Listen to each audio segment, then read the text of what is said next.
Welcome back to Shropshire Business Live TV. I've come to Shire Hall in Shrewsbury now to meet a couple of the people from Shropshire HR, Claire Allen and Kate MacDonald. Thank you for your time, both. Now, you've had a bit of a relaunch, haven't you? We have, yes, Carl. Obviously, we've always offered a broad range of commercial training and development opportunities, but with COVID we had to adapt what we were delivering. So this year we've had a review and a refresh. We've worked with March's Growth Hub, so we've been working closely with them to identify sort of the challenges that local businesses are facing. So the relaunch is complete now and it's out there and everybody's seen it, have they? It started last week. We launched our first taster session, our first free taster session around recruitment and the challenges that employers are facing and the ways of getting around that. So our Mastering the Art of Candidate Experience happened last week, and we've got a full range of sort of free tasters coming up. Next one is on the 31st of October. Coaching for success, so helping managers to unlock employee potential and improve engagement. We've then got more free taster sessions coming up in January around workforce planning and dealing with underperformance and having difficult conversations with staff. So this is a good time then, Kate, to be relaunching when you've got so much going on, isn't it? Yes, definitely. I think for businesses, it's quite like a difficult, challenging time. Nationally, there's lots of recruitment issues. There's lots going on within businesses around staff retention and challenges within leadership as well. So we're really looking at businesses to align their business needs, doing diagnostics with them to enable them to get what they need for their businesses. And Shropshire HR can do that, and we can really support them in a bespoke way. And we should say as well, shouldn't we, a lot of these things that you've mentioned already, it's all free available, isn't it, for the local business community? So yeah, the tasters are free, so come along and try our sessions out. You know, if you like what you see, we do offer a full programme of paid events behind the scenes as well, and we also offer bespoke training to organisations, but yeah, free 1 hour sessions. And I know, I mean, you've been on SBLTV, you're a veteran of the programme, aren't you? Yeah. Last time you were on, we were talking about the fact that, you know, you guys are in a really good position to gauge how businesses are feeling out there at the moment. You know, what do you think the climate is like at the moment? I think there's lots of different challenges for businesses. I think one is making sure that they've got the right skills in the right place at the right time. And last time I was on, we were talking about the apprenticeship levy transfer and developing staff and training them for business needs for now and for the future. But I think for us as a local authority, we've got lots of access to different data, to different information that can really enable us to inform what the challenges are out there in Shropshire on the ground, to really make our service bespoke and like honed to what businesses need as well. You're also involved, aren't you, in the Shropshire Leadership Conference, which that's coming around again quicker than we think, isn't it? Yeah, it's approaching very quickly. I think we're going, oh God, we've got to get a lot of work done. But yeah, 16th of April 2024 at Theatre 7, full day event, but we're going for a bit of a different vibe next year. This is our 4th leadership conference that we've done. The first one was in 2019. We did a virtual one in 2020, and then we were back face-to-face last year with some brilliant speakers. We had Sir Clive Woodward. But that was a very much sitting down and listening conference. We're aware that businesses need to interact, speak, work together to solve some of these issues that they're facing in the community. So our conference next year will be much more interactive. When is it? 16th of April 2024, and we have got a couple of great keynote speakers lined up already. We've got Michael Heppel, who is one of the top 3 speakers in the world. He's a really renowned author as well, and our theme for next year is around the future of leadership. So we're really focusing on technology, on well-being, and on the future of leadership and that belief in potential in people, which links back great to what we're doing as part of our Shropshire HR offer. When you say 2024, it makes it sound like it's miles away, doesn't it? But it's not, is it? No. Give us some of the key details then, Claire. Anybody that wants to know more about any of these things you've mentioned, where's the best place for them to go to find out more details? So our email address is shropshirehr@shropshire.gov.uk, and our Twitter and Facebook handles are Shropshire HR. You said it in unison. It's almost like you've rebranded yourself. You're on message and you know what's going on. Thank you for your time. It's great to see you as ever. Now, this is the first part of a two-parter on SBLTV involving Shropshire Council and some of the services they deliver. A little bit earlier this week, I was having a chat with Stuart Hartley, who is going to be delivering some innovation sessions, both virtually and in person, in conjunction with the Marches Growth Hub. Here's what we chatted about. So, Stuart, thank you very much for your time. Just tell us a little bit about how you've connected then with the team at Shropshire Council and what it is you're actually doing. So we've been working with the Growth Hub, the Marches Growth Hub in Shropshire, to help and support businesses in the areas of kind of innovation.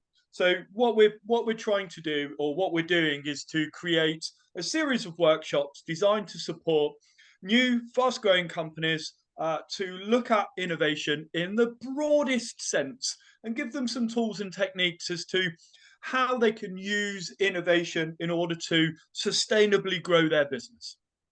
And is this is your specialist subject then? What's your background? So I've been working with small businesses now for about the last 15 to 20 years, although that makes me sound dreadfully old. But I guess I've come from this world of small business and supporting them for such a long time.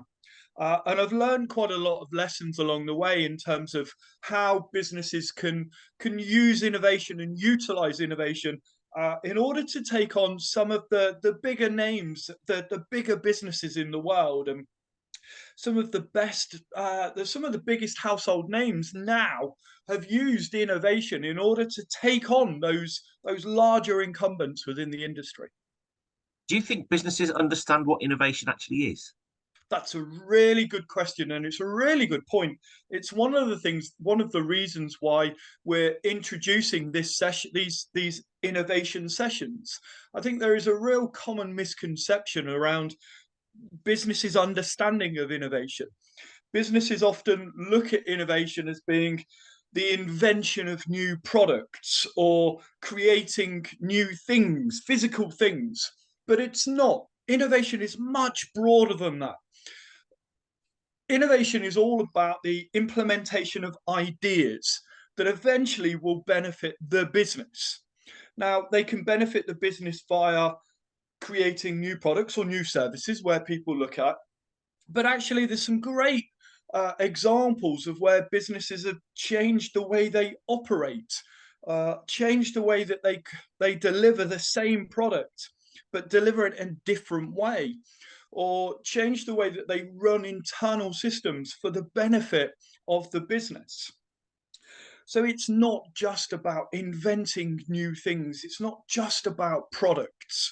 It doesn't need to involve lots of money or big businesses or hugely knowledgeable professors. Anyone can look at innovation. You often hear the phrase, don't you, that companies, if they stand still, they die. There's the whole idea you've got to keep innovating, reinventing, whatever phrase you want to put to it. I mean, how crucial is it now that companies always consistently are looking to do things differently, to take it to the next level? What are the dangers of not doing that?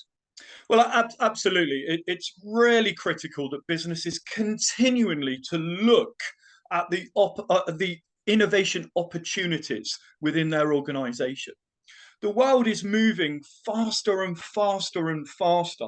And without meaning to sound a little bit geeky, we go from businesses creating a thing, perhaps a new pen or I don't know, a new pair of glasses, in order to try and get some form of competitive advantage over their rivals. But what tends to happen then is that competitors just simply copy them or utilize that innovation as well. And then that then becomes the norm. If we look at the speed in which Samsung and Apple and all those well-known other mobile phone companies are innovating, they're improving, they're constantly changing their model. And that's going faster and faster and faster. The time to create what is competitive advantage is really, really dramatically going. If we take, for example, the elements of, just very briefly, if we look at the amount of time it took the car to get to 50 million users worldwide. It took 62 years. Fast forward a little bit, and the little debit card that we always used to use, now we tend to use various pay systems, took 12 years to get to 50 million users. The internet, the reason we're all on here today, 7 years to get to 50 million users. Let's fast forward a little bit. YouTube took 4, Facebook took 3, Twitter took 2, all to get to 50 million users. Whereas ChatGPT, that well-known AI system, took just 2 months to get to 100 million users. The world is going faster and faster and faster. And if businesses don't innovate, don't look at implementing new ideas, I'm sorry, but they will die.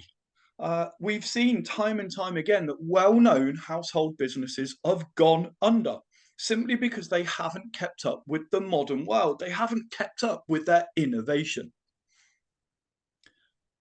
And so you've delivered some sessions. I know you're delivering these virtually, aren't you, Stuart? And some of them you've done already. I think the next one's on October the 4th. Just very quickly, give us an idea of some of the specific topics that you're going to be looking at over the next few sessions that you're doing. Yeah, so we've got a series of workshops, some online, some face-to-face. So as you've mentioned quite nicely, Carl, thank you. The